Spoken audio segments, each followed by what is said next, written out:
ستړي مشئ دا پروګرام واشنگټن ټو خېبر دی د واشنگټن ډي سي څخه زه رحمان بونیری یم. امريکې یو وار بیا پاکستان ته خبرداری ورکړو چې د ترهگرو په ضد د کوټلي گامونه واخلي. د امریکا د سفارت د یو بیان تر مخه ښاغلي مېټس اسلام اباد په سفر کې پاکستان باندې غږ وکړو چې په هېواد کې د ترهگرو په ضد خپلې هڅې نورې ګړندۍ کړي. په دې موضوع سره د پراک څخه کالم لیکونکي او څېړونکي داود خټک صاحب او د پاکستان څخه د سیمې په خبرونو ژور نظر لرونکي خبریال مشتاق یوسفزی صاحب ملګری کېږي. تاسو دواړو مېلمنو ته ستړي مه شئ.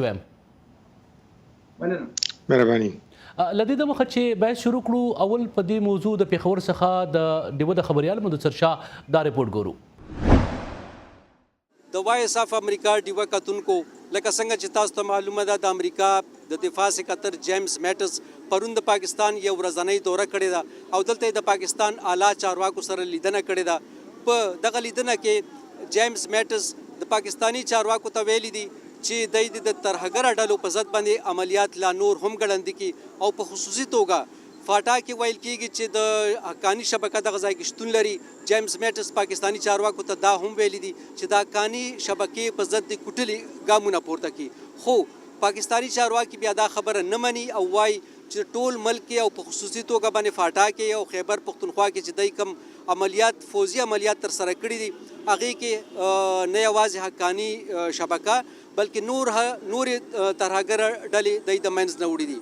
دغه ورځ یوه اونۍ وړاندې افغانستان کې د امریکایي قواو کمانډر جنرال جان نیکلسن هم اسلام آباد ته دوره کړې وه او د په خپلو خبرو کې پاکستانی چارواکو ته ویلي چې واشنګټن د پاکستان هغه ګامونه نه ویني کوم چې واشنګټن غواړي او لیدلې غواړي. خو پاکستان بیا وایي دی د ترهګرۍ په ضد باندې کوټلي ګامونه پورته کړي دي او باید د دې ستاینه وشي. البته د امریکا د دفاع سکرتر جیمز مېټس ویلي دي د ترهګرو په ضد د څه قسمه ګام پورته کول نه مخکې امریکا غواړي پاکستان سره په دې اړه په ګډه کار وشي. اوس په وخت ښایي چې د امریکایي اعلی چارواکو د پرله پسې پاکستان ته د دورې کمې نتیجې ورکوي. آیا امریکا چې کمې غوښتنې کوي دې ته پاکستان مثبت جواب ورکړي او کنه د دواړو هېوادونو ترمنځ چې تعلقاتو کې کم تریخوالی دی دې کې به نور اضافه وشي. مدثر شاه، وایس اف امریکا، ډیوه، پېښور. رپورټ تاسو کوتو ګران اردوونکو اوس باس کوو د خپلو څېړونکو سره. داود خټک صاحب اولنۍ پوښتنه ستاسو نه کوم. امریکا یو وار بیا پاکستان ته د ترهګرو په ضد د چټکو کوټلو قوي ګامونو اخیستلو غږ کړی دی. پاکستاني اخبارونه او څېړونکي وایي دا څه نوې خبره نه ده. تاسو څه فکر کوئ؟ رحمان ډیره زیاته مننه ستاسو د ډیوه ریډیو. بالکل تاسو چې څنګه وویل چې دا څه نوې خبره نه ده، یعنې د پاکستان څېړونکو او لیکونکو په حواله سره یا د اخبارونو په حواله سره زه خپله هم دا فکر کوم چې دا کومه نوې خبره نه ده. خو که موږ وګورو نو په امریکا کې چې کوم نوی حکومت راغلی دی هغه بالکل یو نوی حکومت دی، هغه یو نوی اډمنسټریشن دی. د دې اډمنسټریشن د اړخه دا قسمه خبره کېدل یا پاکستان ته دا قسمه خبرداری ورکول زما خیال دی چې هغه نظر سره دا کیږي یو نوی خبره. هغه باندې کومه دا ښکاري چې دواړه غاړې په یو خبره باندې سلا شوي دي، کوم ته چې دي کامن ګراوند ویل شي. صحیح. او هغه کامن ګراوند شرط پراته دي په هغې باندې کله رسېږي دا به لږ وخت دا له پډاګه نه ده. مشتاق یوسفزی صاحب ترهګرو خلاف او د ګاونډیانو په ځانګړې توګه د پاکستان سره د پاکستان او بخی د افغانستان سره د پاکستان تګلاره چې ده اوس هم خړه ده که نه رڼه شوې ده. د نړۍ په خیال خو پاکستان په دغه دواړو خبرو کې اوس هم دوه مخیزي کوي. مهرباني بونیری صاحب، ډېره مننه. تاسو وګورئ چې پرون چې مېټس راغی پاکستان ته او هغې دلته کې ملاقاتونه وکړو نو هغې جدا جدا ملاقات کړی. هغې د پاکستان د فوج سرلښکر قمر جاوید باجوه سره ځان له ملاو شوی دی او بیا د پرایم منسټر شاهد حقان عباسي سره ځان له هغه میټینګ کړی دی او د دغه میټینګ نه پس چې بیا دلته کې د فوج د څانګې نه کوم اس پی آر د هغې بیان جاري کړی نو هغه ډېر زیات یعنې احتیاط سره لیکل شوی بیان دی. مخکې تاسو کتل چې د دې میټینګ نه مخکې همداسې اطلاعات راتل چې ګنې هغه ډېر زیات ځان سره سخت مطالبات راوړي او هغه به پاکستان ته په ټوک الفاظو کې دا خبره کوي چې تاسو ګنې بس یا دلته کې چې کوم خلک لګیا دي افغان طالبان ځینې ګروپونه لشکر طیبه د هغې په ضد باندې کاروایي وکړي، کنې بیا به امریکا په خپله باندې ځي د هغې په ضد به کاروایي وکړي. داسې خبرې مونږ اورېدې چې راتلې. تاسو ته مخکې ما ویلي وو چې دا نوی ځل نه دی، دا چې کله هم په افغانستان کې امریکې ته مشکلات پیدا شي، افغان حکومت ته مشکلات پیدا شي، نو بیا د امریکې مشران راځي پاکستان باندې هغې نیوکې کوي چې کنې دا ټول څیز دی نه روان دی. او تاسو ته ما دا ویل چې کله دلته راشي او بیا دوی میټینګ وکړي، یو بل سره کښېني، نو پاکستان خبرې هغې واوري، پاکستان مشران د هغې خبرې واوري، نو بیا هغې کې خامخا بدلون راشي. همدغه وجه دا چې نن دوی کوم پرون میټینګ کړی دی بېګا، نو د هغې نه پس چې کوم بیان جاري شوی هغه هم دا دی چې هغې ته پاکستان خپلې ستونزې بیان کړي دي، پاکستان ورته بیا مشکلات بیان کړي دي، او بیا پاکستان ورته دا خبره ویلې ده چې ګنې افغانستان کې مونږ د امن راتلو لپاره ډېر کوښښونه کړي دي، او هغې دا ورته ښکاره ویلې ده چې ګنې هلته کې هندوستان اوس راغلی دی، د هندوستان سیکیورټي ایجنسۍ راغلي دي، هغې د پاکستان په خاورې چې کوم دلته کې دا ګډوډۍ روان دی، انسټیبیلیټي د بلوچستان کې پاټا کې، نو هغې ورته ویلي چې دا ټول د دې په شا باندې هندوستان دی. او کله پورې دا علتونه چې تر څو پورې دا علتونه نه ختم شي تر هغه پورې پاکستان موجوده تګلاره په ځای ساتي، مطلب دا دی. داود خټک صاحب د امریکا او پاکستان په اړیکو نظر ساتونکي څه وایي؟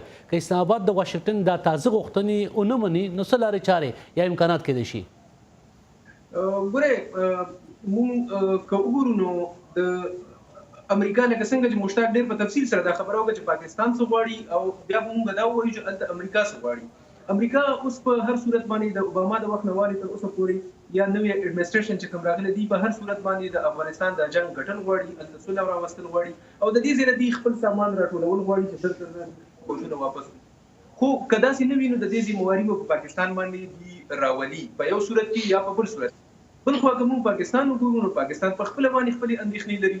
د پاکستان اندېښنې دا دي چې دغلته هندوستان راغلی دی، هندوستان په افغانستان کې موجود دی، او پاکستان بل دا خبره په ښکاره باندې شوې ده. که موږ ګورو مخکې سرتاج عزیز کړې وه، بیا هینا رباني کر کړې وه، او په اوس وختونو کې دا خواجه اسف هم کړې ده چې اوسنی د پاکستان خارجه وزیر چې پاکستان په خپله خاوره باندې یو نوی جنګ شروع کول نه غواړي، چې مطلب یې دا دی چې دوی د طالبانو پر ضد باندې هېڅ یو داسې کاروایي کول نه غواړي چې په هغې کې پاکستان ته په خپله باندې مشکلات دلته راولاړ کړي.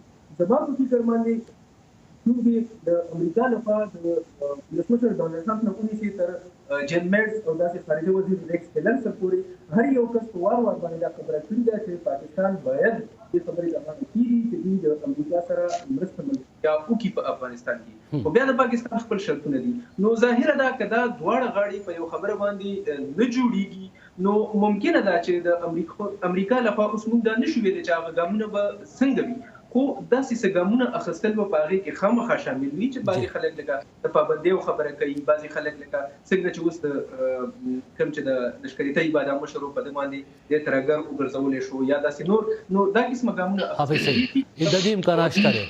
مشتاق صاحب د پاکستان تاسو خبرو کړو په شروع کې چې د پاکستان پوځ ځان له او پارلمان ځان له لیدل کېده په دې ځوابونو کې، نو د پاکستان پارلمان دومره توان لري چې د پوځ څخه د ترهګرۍ او باندنۍ تګلارې واخلي؟ ما بخل باندې تاسو وګورئ نو دا چې څومره زمونږ فورن پالیسي ده یا بیا زمونږ خاص کر د افغانستان او د هندوستان سره تعلقات دي، نو هغه هغې کې د سیولیان ګورنمنټ یا د پارلیمان ډېره کمه سوي د هغې پکې ډېر زیات کمې خبرې وردي شي. همدغه وجه ده چې دا خبرې د مخکې نه انډرسټوډ دی چې کوم وفد راځي د بهر دنیا نه خاص کر امریکایان، نو هغې ځي جي ایچ کیو ته، هغې د فوج مشرانو سره ملاویږي.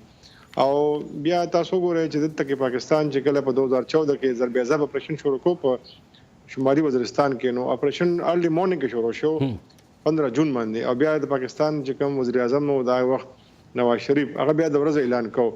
نو د ما په خیال باندې تاسو وګورئ چې دلته کې زیاتو چې کوم دا سکیورټي ایشوز دي، نو هغې باندې د ملیټري لیډرشپ اسټابلیشمنټ ډېر زیات مضبوط لاس دی. همدغه وجه ده چې کله هم داسې اهم خبرې راځي نو امریکایان، افغان ګورنمنټ یا نور چې د بهر نه کوم ډیلیګیشن راځي نو هغې که د سیولیان ګورنمنټ سره ملاویږي نو فوج سره خامخا ملاویږي، ځکه چې ته پته ده چې دا اخري افرول به هغې ورکړي، واک د پارلمان نه دی، واک د پارلمان سره نه دی. محترم داود خټک صاحب، محترم مشتاق صاحب، ډېره مننه چې موږ ته موخ راکړی و. مهرباني، ډېر شکریه ستاسو دواړو مېلمنو. لیدونکو اوس ګورو چې د امریکا د دفاع د وزیر جیم مېټس پاکستان ته د سفر په موضوع په پاکستان کې په ټولنیزو رسنیو کې څه راغلی دي. جی ادان رشید صاحب، بونیری صاحب زیاتره روښان فکره خلکو هغه خبر بار بار خور کړی په کوم کې چې جیم مېټس پاکستان ته ویلي د ترهګرو پر ضد دې خپلې هڅې نورې ګړندۍ کړي. اسفندیار بیټني په ټویټر د جیم مېټس تصویرونه شریک کړي او لیکي په اسلام آباد کې د امریکا د دفاع وزیر جیم مېټس سوړ هرکلی وشو د کوم چې هغه حقدار و. هغه لیکي هیڅ یو اعلی پوځي یا سیویلین مشر د جهاد سره نږدې نه دی ولاړ چې مېټس ته په خیر راغلی وایي. خبریال سلمان محسود په ټویټر یو تصویر شریک کړی او لیکي ناقانونه ګوند حزب التحریر پلویان په اسلام آباد کې یو ورکوټی شان احتجاج کوي او چغې وهي چې جیم مېټس دې واپس شي. هم په دغه اړه ارشد جمال په ټویټر لیکي دا ډیره زړورتیا ده. تر اوسه ما څوک نه دي لیدلي چې دومره چټک غبرګون سره یې احتجاج کړی وي. خبریال مبشر زیدي په ټویټر لیکي ډو مور نه پس د ډبل مور الفاظ استعمالیږي. هغه لیکي د جیم مېټس دغه وینا چې پاکستان دی په هېواد دننه د ترهګرو پر ضد خپل عملیات دوچن کړي ناپاکه غوښتنه ده. نن ورځ لپاره هم دومره، خو زموږ اوریدونکي او کتونکي کولی شي چې خپل نظر سره په سوشل میډیا شریک کړي. زموږ د ټویټر او د فیسبوک پته ده VOA ډیوا. جی بونیری صاحب ډېره مهرباني حنان رشید صاحب. او اوس په آخره کې یو رپورټ یو فلسطیني ځوان مدني ختیځ ته د سازونو نوی غږ وړاندې کړی دی چې د جپسي جایز موسیقۍ په نوم یادېږي. هغه غواړي نړۍ ته وښایي چې فلسطینیان هم په موسیقۍ کې لاسته راوړنې لري او د سولې خوښونکي دي. دا رپورټ به زموږ همکاره منزه شهید وړاندې کوي.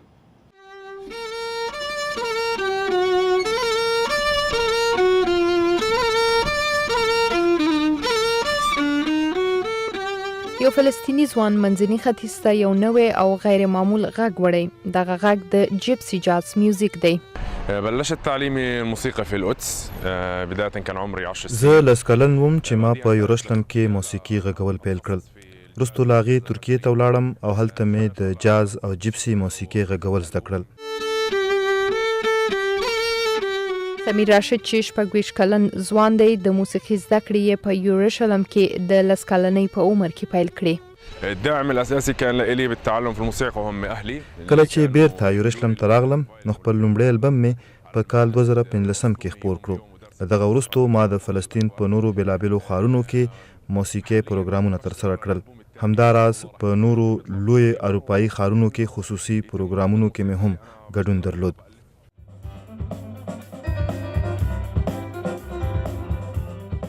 راشد خپل لومړی البوم خپور کړی دی او اوس خپل پر دویم البوم هم کار کوي. هغه خپل موسیقۍ ته د وده ورکولو لپاره سرکونو ته هم راوځي او خپل وایله غږوي. العرض تاعنا اليوم راح يكون بعنوان جاز غجري مقطوعات. زما مور او پلار زه دې ته وهڅوم چې موسیقي زده کړم. هغوی به زه روزانه خپل زده کړې ځای ته بوتلم او راوستم.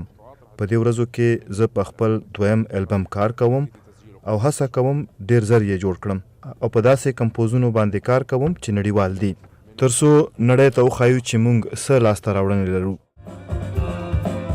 هغه په فلسطین کې خپل اوریدونکو ته نوي کمپوزونه او کنسرټونه اجرا کوي.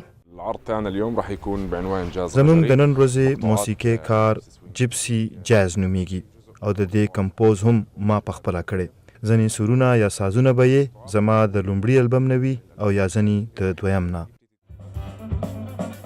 یورشلم ښار کې ګڼ شمېر خلک د هغه نوي سازونو څخه ډیر خوند اخلي.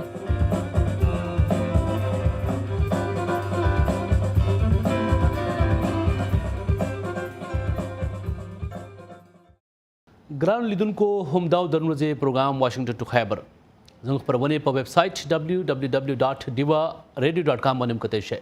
زه د پروګرام کوربه رحمان بونیری اوس ستاسو نه اجازه غواړم. خپل خیال ساتئ.